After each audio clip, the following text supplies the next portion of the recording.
Thanks, Mark, for that great presentation and all the work that you've done. My question to you is, yes, there is an awakening. Are you seeing an exponential awakening or a small awakening? Because you're doing this all the time. What are you actually seeing out there in the public masses? Yeah, it's quite difficult for me to gauge because I don't actually associate with any normies. Because I do events of this nature every weekend, so I'm only ever around the likes of us. So it's difficult for me to gauge what the mindset is out in NPC Normie land. From what I can see, it's happening, but it's happening very, very slowly. And it's not happening anywhere near as fast as it needs to. I mean, I end my talks on that optimistic note because I don't want to send everybody home wanting to connect a hose pipe to their exhaust and lock themselves in the garage, you know. Yes, things are headed in the right direction, but it needs to happen quicker. We need more on board. So we got our work cut out still. Hi, thanks. That was great. Really enjoyed it. That was very enlightening and made me think about a lot of things that I've not thought about. Kind of ruins a lot of my musical pleasure from the last... Yeah, well, that's what I'm here for. However, just have one sort of small question, which is about the Beatles and Paul McCartney. And I just wondered what you thought of the suggestion that the real Paul McCartney died and was replaced by a different Paul McCartney. Yes, this is a major rabbit hole to fall down when you start looking into the music industry. It's one of the first conspiracy theories that I really delved into. And initially, I was very sold on the idea that the original McCartney had died in 1966. Then I looked at a few sort of anomalies whereby there seemed to be two Paul McCartneys all along, prior to 66 and post 66. So what I can say with absolute confidence, as far as I'm concerned, is there's been more than one Paul McCartney. It's not the case that we've been looking at one guy all these decades. There's definitely been two. Some would argue there's been more than two. Can't discount that. As for whether the original one died, it's very difficult to know. There's the suggestion that it constituted a ritual sacrifice, and I know that the occult controllers of this industry are not beyond doing that sort of thing, and they love their symbolism and their rituals and all of this. But it's a very complex subject. I think Mike Williams, Sage of Quay, has done brilliant research into this, and for anyone that really wants to get lost in this subject for days and days and days, should take a look at Mike Williams's great work. And he's absolutely sold on the idea that the original McCartney died in 66. And he may well have done, but all I can say with absolute certainty is there's more than one Paul McCartney. I'm a bass player in a band right now. We're recording just the other side of Easter Road Stadium today. And I can assure everyone here that not every musician out there, an artist, is part of the state-run, controlled sort of monster blob, if you like. Are you a sir? No. Glad to hear it. I would say, just in connection with this gentleman's question here, I would say that as an observation, as a bass guitar player, it would have had to have been an extraordinary sort of switch for the Paul to fall, if you like, because the one singular reason I think that is they're both left-handed bass players and they both seem to be pretty bloody good. And I would have said that would have been pretty hard to pull off with the same kind of, you know, with the actual resemblance and so on. I've never looked into any more than that, but I thought, that's strange.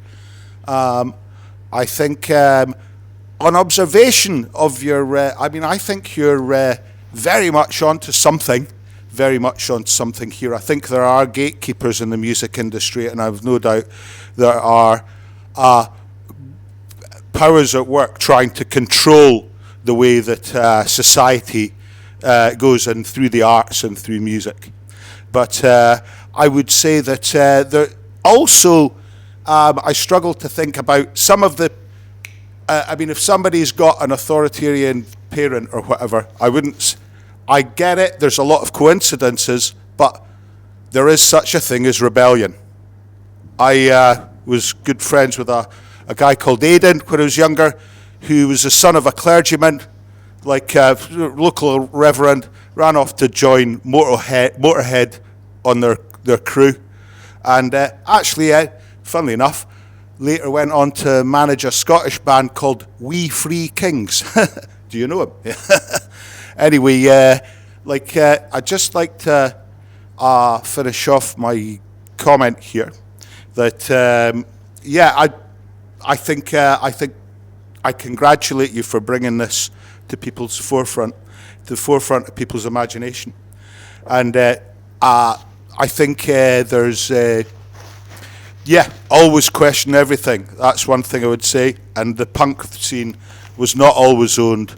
I think it was certainly something that contributed to my own questioning of authority and the attitudes that I had to do that to this day. Okay, cheers. Did you say you'd read the book Weird Scenes Inside the Canyon?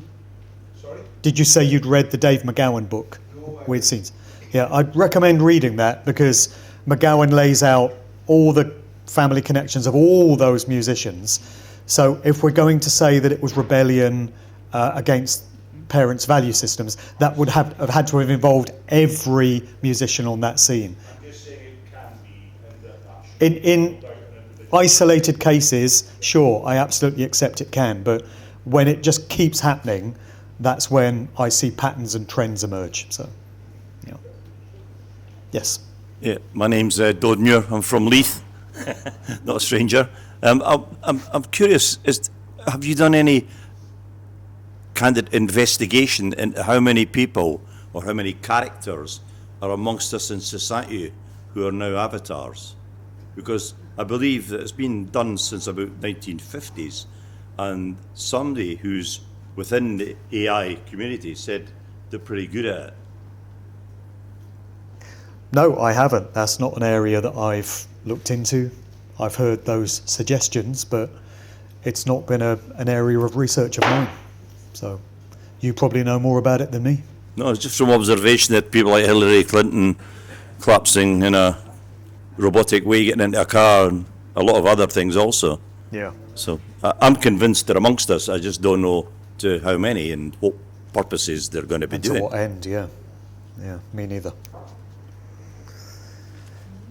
Any more questions, comments? Can I One here. what do you think about Sinead O'Connor dying? Do you think that was suspicious? In her case, she was quite clearly heavily mind controlled throughout her career. And I personally lean towards her actually taking her own life. I lean towards her just having such a wretched existence because of everything that she'd been through and her son dying, that she just didn't want to be here anymore. So in that case, I can accept what we were told about it. I certainly don't feel that way about every suicide, but in her case, that's my thinking. I'm going a wee bit off piste here a wee bit, but I keep looking into a lot of the transgender thing, and I feel like a lot of the artists maybe aren't the gender that they are being portrayed as, perhaps. I don't know if you've looked at that, maybe. I've heard the suggestion, and I get emailed every week by people saying, you should look into artists being the opposite gender to what they're presented as, because they all are, you know. And that thought just leaves me cold when I think of some of the evidently female pop stars I used to fancy as a young lad growing up. I really hope that's not true. I think that's such a deep area of research that somebody else is going to have to do it, because I just don't have the time, you know. Okay. It's anyone embarking on that path is going to find themselves tied up for days, weeks and months looking at photos and footage and stuff. So I really hope somebody does. Hi, Mark. Hi. I'm just wondering what sort of music you can listen to now, because it seems like your journey has compromised your enjoyment of a lot of your musical heroes. And even ones that perhaps weren't heroes, you now know how they've came to be where they are, and maybe you can't listen to them anymore. Because I think that's happened to a lot of us here. Yeah. What do you listen to? Are you back to Gregorian chant or Well, the thing about Gregorian chant is... No, it's a very good question. you like that as well? Yeah, probably. It's a very good question. Music that I listen to now includes soulful house, soulful uplifting house. So this is dance music. A lot of it is gospel music inspired, and it's very uplifting for the soul. I find it to be that way. It puts me on a positive vibe. I've not found anything about that genre that is nefarious. I've not spotted any dodgy symbolism. And I think the reason for that is because it's aimed at a slightly older demographic. So people that dig soulful house tend to be a bit older. They're not kids. So the main agendas are for young people, and they put all their efforts into that. So soulful house is great. And then truth music, truth and freedom music. There's a lot of great stuff out there. I do a conscious music podcast called The Sound of Freedom, where I showcase a bunch of this stuff, and the artists and the producers send it all in to me, and I curate it and put these shows out. And the music is amazing. You know, the quality is every bit as good as what you hear on the radio, probably better. It's a great group called Plum Jam, absolutely awesome. One of my favourites out of Kings Lynn, Norfolk. And many, many others, conscious rappers, conscious reggae musicians. So just seek out truth and freedom music, stuff that you don't hear on the radio. You've got to hunt hard to find it and know where to look. But if you can find it, it's really empowering. It speaks to these times. There was some great music in all the protests and the freedom rallies, you know, bands that performed at those. That's the real music for these times that documents where human society is at. So, yeah, it is out there. And in terms of the recognised artists, you can still enjoy the music, but you just have to remain mindful of who these bands probably were and where they came from. And then the agenda's not going to affect you. You can just enjoy the song for the song's sake. But I totally get it when people say they can't listen to bands in the same way again when they discover where they came from.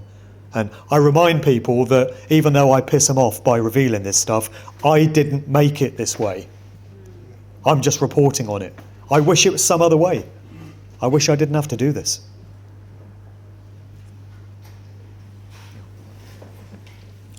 Hi. Maybe on a similar note, my question is, how can we protect the young generation? What's your suggestions for protecting children and the teenagers who are really into it, the music, the expression, like in previous generations? Yeah. But the trends seem to be even stronger and stronger now. So what do you suggest? That is a tough one. Young people are always going to gravitate towards whatever music has been packaged for them, as we all did. I've thought for a long time that it would be great if we could make conspiracy culture cool and trendy among young people.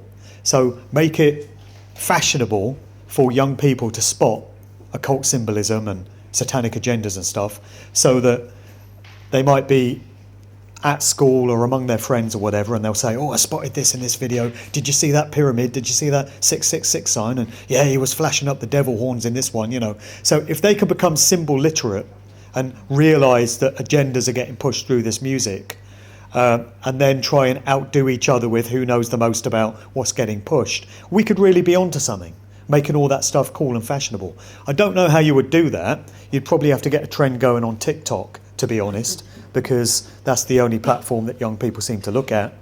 But that's really the only idea I've got, to be fair.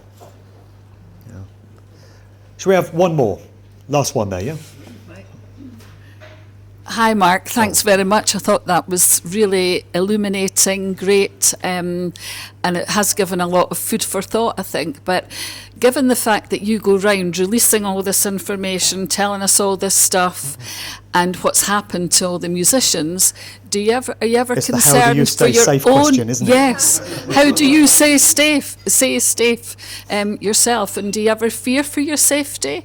Or are you ever concerned about what might happen to you in this world? No, never. I never think about it. I think the more of these you do, the safer you become, because you become more high profile. the more people become aware of the information you put out, the harder it is for anything to happen to you, because it would just vindicate everything that you've been saying. So there's value in doing as many of these as possible. And I don't think about anything ever happening because I don't want to attract that possibility into my world. I just don't give it any thought. This is my job and this is just what I do. And it's all I know. Great.